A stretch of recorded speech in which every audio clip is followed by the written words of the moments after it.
So ಮಹಾಭಾರತದಲ್ಲಿ ಧರ್ಮೋಪದೇಶವಾದ ಭಾಗ ಯಾವುದು? ಧರ್ಮ ಅನ್ನೋದು ಇನ್ನೂ ವ್ಯಾಪಕವಾದ ಅರ್ಥದಲ್ಲಿರೋದು. ಅದರಲ್ಲಿ ನೀತಿ, ನ್ಯಾಯ, ಸಜ್ಜನಿಕೆ, ಸಚ್ಚಾರಿತ್ರ್ಯ, ಅಲ್ಲಿ ಅವನು ಇಡೀ ಬದುಕನ್ನು ಉಪದೇಶ ಮಾಡ್ತಾನೆ. ಅದನ್ನು ಮಹಾಭಾರತದ ಧರ್ಮೋಪದೇಶದ ಪ್ರಧಾನ ಘಟ್ಟ ಅಂತ ಕರಿಬೇಕು. ಒಂದು ಸಂಜೆಯೂ ಕೂಡ ಅದೇ ಮಾತಾಡ್ತಾನೆ. ಹಾಗಾಗಿ ಗೀತೆ ಕೂಡ ಧರ್ಮೋಪದೇಶವೇ. ನಮಸ್ಕಾರ ವೀಕ್ಷಕರೇ, ಸಂಯುಕ್ತ ಕರ್ನಾಟಕದ ಮಹಾಭಾರತ ಕಥನ ಕಾರ್ಯಕ್ರಮಕ್ಕೆ ಆತ್ಮೀಯವಾದ ಸ್ವಾಗತ.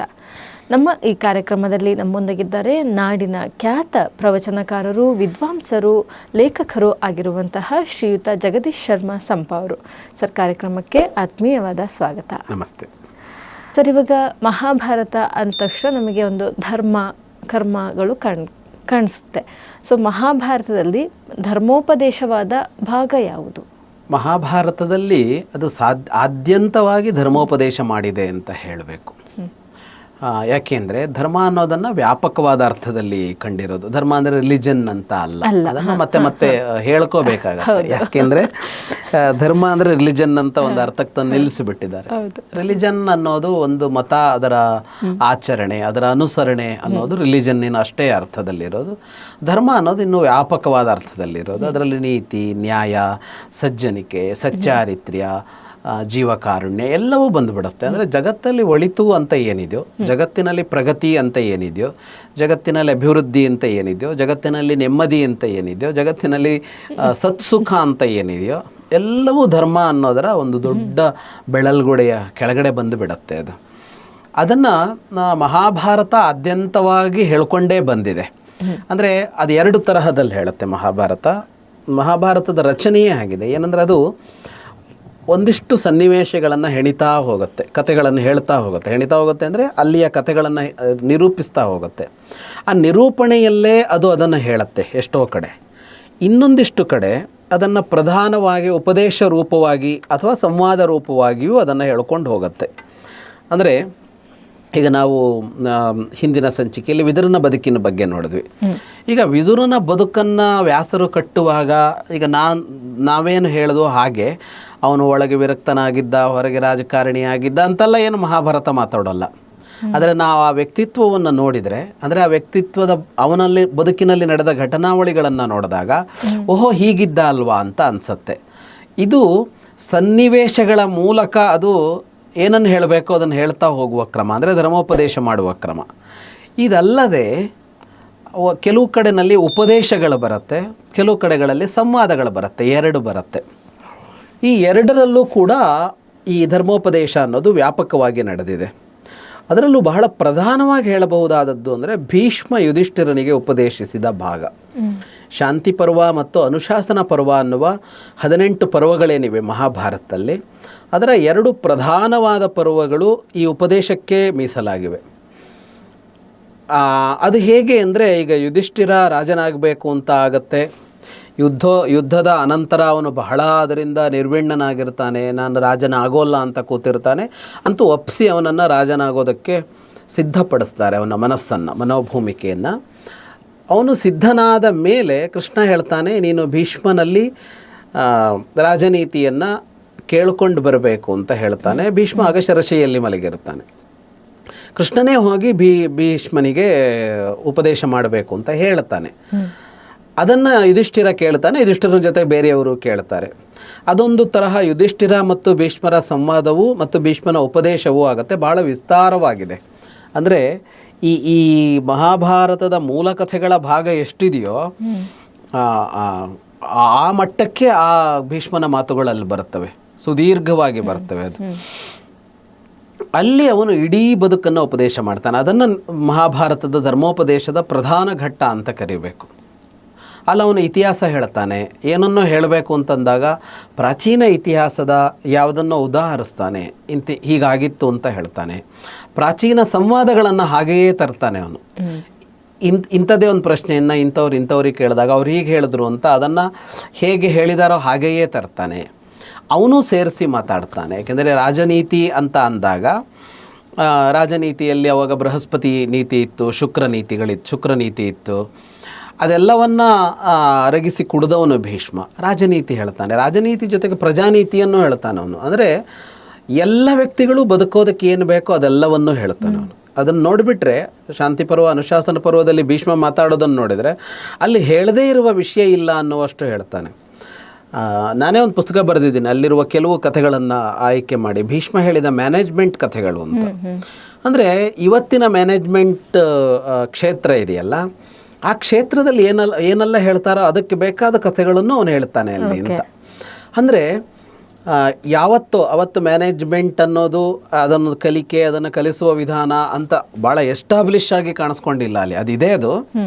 ಆದರೆ ಇವತ್ತು ಬಹಳ ಎಸ್ಟಾಬ್ಲಿಷ್ ಆಗಿ ನಾವು ಅದನ್ನು ಮಾಡ್ಕೊಂಡಿದ್ದೀವಲ್ಲ, ಇದಕ್ಕೆ ಬೇಕಾದದ್ದು ಕೂಡ ಭೀಷ್ಮನ ಆ ಉಪದೇಶಗಳಲ್ಲಿವೆ ಅಂತ. ಹಾಗಾಗಿ ಅದೊಂದು ತರಹದ ವಿಶ್ವಕೋಶ.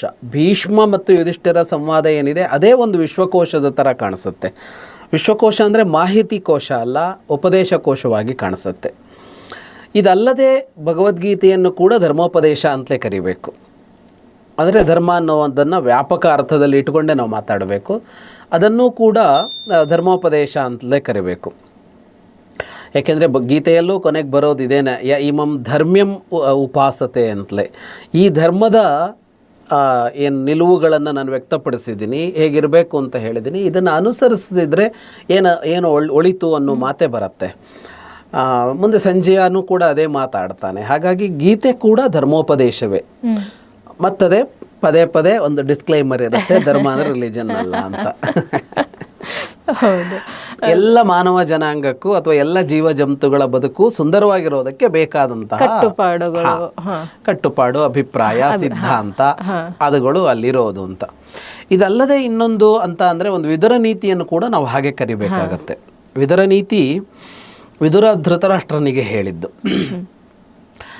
ಅದು ಈ ಯುದ್ಧ ನಿಶ್ಚಯ ಅಂತಾದಾಗ, ಯುದ್ಧ ನಿಶ್ಚಯ ಆಗೇ ಬಿಡುತ್ತೆ ಅಂತಂದಾಗ ಒಂದು ಬಹಳ ಆತಂಕ ಆಗಿಬಿಡುತ್ತೆ ಧೃತರಾಷ್ಟ್ರನಿಗೆ.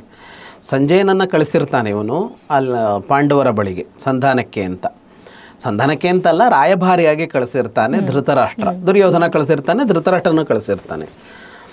ಧೃತರಾಷ್ಟ್ರ ಅವನಿಗೆ ಹೇಳಿ ಕಳಿಸಿರ್ತಾನೆ ಏನು ಅಂದರೆ, ಒಂದು ಶಾಂತಿ ಪಾಠದ ಭಾಷಣ. ಯುದ್ಧ ಒಳ್ಳೆಯದಲ್ಲ, ಯುದ್ಧ ಕೆಡುಕು, ನಮ್ಮಲ್ಲಿ ಯುದ್ಧ ಬರಬಾರದು, ಹಿಂಗಿದ್ದೊಂದು ಉಪದೇಶ. ಆದರೆ ಅವರು 12 ವರ್ಷ ಅಜ್ಞಾತವಾಸ, 12 ವರ್ಷ ವನವಾಸ, 1 ವರ್ಷ ಅಜ್ಞಾತವಾಸವನ್ನು ನಿಯಮದ ಪ್ರಕಾರ ಮುಗಿಸಿದಾರಲ್ಲ, ಈಗ ಅವ್ರ ಭಾಗದ ರಾಜ್ಯವನ್ನು ಕೊಡ್ತೀನಾ ಕೊಡಲ್ವಾ ಅನ್ನೋದ್ರ ಬಗ್ಗೆ ಮಾತೇ ಇಲ್ಲ. ಧೃತರಾಷ್ಟ್ರನೇ ಹಿಂಗೆ ಮಾಡಿ ಕಳಿಸಿರೋದು. ಅಂದರೆ ಅದರ ಒಟ್ಟು ಅರ್ಥ ಏನು ಅಂದರೆ, ನಿಮಗೆ ರಾಜ್ಯ ಕೊಡಲ್ಲ, ನೀವು ಯುದ್ಧ ಮಾಡಬೇಡಿ ಅಂತ. ಸಂಜೆ ಹಿಂದಿರುಗಿ ಬರ್ತಾನೆ ಅಲ್ಲಿಂದ. ಬಂದು ಇವನನ್ನೇ ಮೊದಲು ಭೇಟಿ ಮಾಡ್ತಾನೆ. ಬಂದವನು ಯೋಗಕ್ಷೇಮದ ಮಾತಾಡ್ತಾನೆ. ಅಂದರೆ ಅವರೆಲ್ಲ ನಿನ್ನನ್ನು ವಿಚಾರಿಸಿದ್ದಾರೆ, ಅವರು ಹೀಗೆಲ್ಲ ಮಾತಾಡ್ತಾನೆ. ಧೃತರಾಷ್ಟ್ರ ಕೇಳ್ತಾನೆ, ಈ ವಿಷಯದ ಬಗ್ಗೆ ಏನು ಉತ್ತರ ಬಂತು? ಅವ್ರು ಯುದ್ಧ ಮಾಡ್ತಾರಾ ಅಥವಾ ಯುದ್ಧ ಬೇಡ ಅಂತ ನಿರ್ಣಯಕ್ಕೆ ಬಂದ್ರ ಏನು ಅಂದರೆ, ಸಂಜಯ ಹೇಳ್ತಾನೆ, ನಾಳೆ ಬೆಳಗ್ಗೆ ಸಭೆಯಲ್ಲಿ ಮಾತಾಡ್ತೀನಿ ಅದನ್ನು, ಅದು ಸಭೆಯಲ್ಲಿ ಹೇಳಬೇಕಾಗಿದ್ದು. ಇದಿಷ್ಟು ಪರ್ಸನಲ್ಲು, ದೊಡ್ಡ ಪಾರಮಿದಾನ ಅಂತ ಕೇಳಿದ್ದಾರೆ, ಪರ್ಸನಲ್ಲು. ಅದು ಸಭೆಯಲ್ಲಿ ಹೇಳ್ತೀನಿ ಅಂತ ಹೋಗ್ಬಿಡ್ತಾನೆ ಸಂಜಯ. ಅವನು ಧೃತರಾಷ್ಟ್ರನಿಗೆ ನಿದ್ದೆ ಬರೋಲ್ಲ.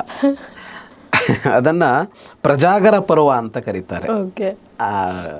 ಜಾಗರ ಅಂದರೆ ಎಚ್ಚರಿ ಇರೋದು, ಪ್ರಜಾಗರ ಅಂದರೆ ಅವತ್ತಿಡೀ ರಾತ್ರಿ ನಿದ್ದೆ ಬರಲಿಲ್ಲ ಧೃತರಾಷ್ಟ್ರನಿಗೆ. ಯಾಕೆಂದ್ರೆ ಏನು ಹೇಳಿರ್ಬೋದು ಅವರು, ಯುದ್ಧ ಆಗ್ಬಿಡತ್ತಾ ಈಗ, ಕ್ಯೂರಿಯಾಸಿಟಿ, ಆತಂಕ, ಬರೀ ಕುತೂಹಲ ಅಲ್ಲ, ಅದು ಆತಂಕ ಅಷ್ಟು ಮನೆ ಮಾಡಿದೆ ಅವನಲ್ಲಿ. ಆಗ ವಿದುರನ್ ಕರೆಸ್ತಾನೆ ಅವನು ರಾತ್ರಿ. ಕರೆದು ನನಗೆ ನಿದ್ದೆ ಬರ್ತಾ ಇಲ್ಲ ಅಂತ ಹೇಳ್ತಾನೆ. ಆಗ ವಿದುರ ಆರಂಭ ಮಾಡ್ತಾನೆ, ಭಾಳ ಚೆನ್ನಾಗಿದೆ, ಅದು ಯಾಕೆ ನಿದ್ದೆ ಬರಲಿಲ್ಲ ಅಂತ ಕೇಳಬೇಕಲ್ವಾ. ಅದಕ್ಕೆ ಅವನೊಂದಿಷ್ಟು ಕಾರಣ ಕೊಡ್ತಾನೆ. ರಾತ್ರಿ ನಿದ್ದೆ ಯಾಕೆ ಬರೋದಿಲ್ಲ ಮನುಷ್ಯನಿಗೆ ಅಂತ ಕೊಡುವಾಗ, ತನಗಿಂತ ಸಮರ್ಥರ ಜೊತೆಗೆ ದ್ವೇಷ ಕಟ್ಟಿಕೊಂಡ್ರೆ ರಾತ್ರಿ ನಿದ್ದೆ ಬರೋದಿಲ್ಲ, ನಿಮ್ಮ ತಂಗೇನಾದ್ರು ಮಾಡ್ಕೊಂಡಿದೀಯಾ ಅಂತೆಲ್ಲ ಕೇಳ್ತಾನೆ ಅವನು. ಭಾಳ ಚೆನ್ನಾಗಿದೆ ಅದು. ಹಾಗೆ ಹೇಳಿದ ಮೇಲೆ ಏನಾದರೂ ಹೇಳು ಅಂತ ಹೇಳ್ತಾನೆ ಅವನು. ನನಗೆ ಒಳಿತಾಗೋ ಏನಾದರೂ ಹೇಳು ಅಂತ ಧೃತರಾಷ್ಟ್ರ ಕೇಳ್ತಾನೆ. ಅವನು ಹೇಳ್ಕೊಂಡು ಹೋಗ್ತಾನೆ. ಅದಕ್ಕೊಂದು ಯಾಕೆ ಅಂದರೆ, ಅವನ ಪ್ರಶ್ನೆಗೆ ಉತ್ತರ ಅಂತಲ್ಲ, ಒಳಿತು ಯಾವುದಾದ್ರೂ ಹೇಳು ಅಂತ ಧೃತರಾಷ್ಟ್ರ ಕೇಳಿದ್ದು. ರಾತ್ರಿ ನಿದ್ರೆಗೆಟ್ಟ ಹೊತ್ತಿನಲ್ಲಿ ವಿದುರ ಮಾತಾಡ್ತಾ ಹೋಗ್ತಾನೆ. ಅದು ವಿದುರ ನೀತಿಯಾಗಿದ್ದು. ಇವನು ಹೋಗಿ ನಿಲ್ಲಿಸಿದಷ್ಟು ಅವನು ಮತ್ತೆ ಕೇಳ್ತಾನೆ, ತುಂಬ ಚೆನ್ನಾಗಿ ಹೇಳ್ತಾ ಇದೆಯಾ, ಇನ್ನಷ್ಟು ಹೇಳು ಅಂತ. ವಸ್ತುವಾಗಿ ಅವನಲ್ಲಿ ಹೇಳ್ಕೊಂಬಂದಿದ್ದೆಲ್ಲ ಇವರ ಕೆಡುಕುಗಳೇನು ಅದನ್ನೇ ಇನ್ನೊಂದು ತರಹದಲ್ಲಿ ಹೇಳಿದ್ದು. ಮತ್ತು ಅಲ್ಲಿ ಹೇಳುವಾಗ ರಾಜನೀತಿಯನ್ನು ಹೇಳ್ತಾನೆ, ಮತ್ತು ಪ್ರತಿ ಮನುಷ್ಯನಿಗೂ ಬೇಕಾದ ಅಂಶಗಳನ್ನೆಲ್ಲ ವಿದುರ ಕೊಡ್ತಾ ಹೋಗ್ತಾನೆ ಅಲ್ಲಿ, ಬದುಕಿಗೆ ಬೇಕಾದ್ದೆಲ್ಲ. ಹಾಗಾಗಿ ವಾಸ್ತವವಾಗಿ ಅದನ್ನೂ ಧರ್ಮೋಪದೇಶ ಅಂತ ಕರಿಬೇಕು. ಅದರ ಕೊನೆಯಲ್ಲಿ ಅವನು ಆತ್ಮವಿದ್ಯೆಯ ಬಗ್ಗೆ ಪ್ರಸ್ತಾಪಿಸ್ತಾನೆ ವಿದುರ. ಧೃತರಾಷ್ಟ್ರ ನಂಗೆ ಅದ್ರ ಬಗ್ಗೆ ಇನ್ನಷ್ಟು ಹೇಳು ಅಂತ ಅಂದಾಗ ವಿದುರ ಹೇಳ್ತಾನೆ, ಇದರ ಬಗ್ಗೆ ನನಗಿಂತಲೂ ಸಮರ್ಥರಾದವರ ಹತ್ರ ಮಾತಾಡಿಸ್ತೀನಿ ಅಂತ ಹೇಳಿ ಸನತ್ ಕುಮಾರರನ್ನು ಕರೆಸ್ತಾನೆ ಅವನು. ಸನತ್ ಕುಮಾರರು ಬಂದು ಧೃತರಾಷ್ಟ್ರನಿಗೆ ಸನತ್ಸು ಜಾತರು ಬಂದು ಉಪದೇಶ ಮಾಡ್ತಾರೆ. ಅದನ್ನು ಸನತ್ಸು ಜಾತೀಯ ಅಂತಲೇ ಮಹಾಭಾರತದಲ್ಲಿ ಅದಕ್ಕೆ ಹೆಸರಿದೆ. ಅವರು ಈ ಅಧ್ಯಾತ್ಮ ವಿದ್ಯೆಯ ಬಗ್ಗೆ ಮಾತಾಡ್ತಾರೆ. ಹೀಗೆ ಮಹಾಭಾರತದಲ್ಲಿ ಧರ್ಮೋಪದೇಶ ಬಂದಿರೋದು. ಇನ್ನಷ್ಟು ಅಂದರೆ 12 ವರ್ಷದ ಯುಧಿಷ್ಠಿರನ ವನವಾಸ. ಈ ವನವಾಸದಲ್ಲೆಲ್ಲ ಇರೋದು 20ರಷ್ಟು ಭಾಗ ಅವ್ರೇನು ಮಾಡಿದರು ಅನ್ನೋ ಕಥೆ. 80ರಷ್ಟು ಭಾಗ ಉಪದೇಶಗಳೇ. ಯಾವುದೋ ಋಷಿ ಬಂದ ಏನನ್ನೋ ಉಪದೇಶ ಮಾಡ್ದ, ಅದೇ ಹಳೇದ್ಯಾವುದೋ ಚರಿತ್ರೆ ಹೇಳ್ದ. ಹಾಗಾಗಿ ವನವಾಸ, ಶಾಂತಿ ಪರ್ವ, ವನಪರ್ವ, ಶಾಂತಿ ಪರ್ವ ಮತ್ತು ಅನುಶಾಸನ ಪರ್ವಗಳು ಪ್ರಧಾನವಾಗಿ ಧರ್ಮೋಪದೇಶವನ್ನು ಮಹಾಭಾರತದಲ್ಲಿ ಇಟ್ಕೊಂಡಿವೆ. ಉಪದೇಶದ ರೂಪದಲ್ಲಿ. ನಿದರ್ಶನದ ರೂಪದಲ್ಲಿ ಅಂತ ತಗೊಂಡ್ರೆ ಇಡೀ ಮಹಾಭಾರತವೇ ಧರ್ಮೋಪದೇಶ ಮಾಡ್ತಾ ಇದೆ. ಅದೇ ಒಟ್ಟ ನಾವು ಯಾವುದೇ ಚಾಪ್ಟರ್ ತೊಗೊಬೋದು, ಅಂದರೆ ಯಾವುದೇ ಅಧ್ಯಾಯ ಇರ್ಬೋದು, ಯಾವುದೇ ಕೃಷ್ಣನ ಮಾತುಗಳಿರ್ಬೋದು, ಪ್ರತಿಯೊಂದರಲ್ಲೂ ನಾವು ಧರ್ಮವನ್ನು ಕಾಣಬಹುದು ಅನ್ನುವಂಥದ್ದು ಅಲ್ಟಿಮೇಟ್. ಹೌದು. ಸೊ ನಿಮಗೆ ಯಾವುದ್ಯಾವುದರಲ್ಲಿ ಧರ್ಮ ಕಾಣಿಸ್ತು, ಯಾವುದು ಅಧರ್ಮ ಅನ್ನಿಸ್ತು ಮಹಾಭಾರತದಲ್ಲಿ ಅನ್ನೋದನ್ನು ನಮಗೆ ಕಾಮೆಂಟ್ ಮೂಲಕ ತಿಳಿಸಿ.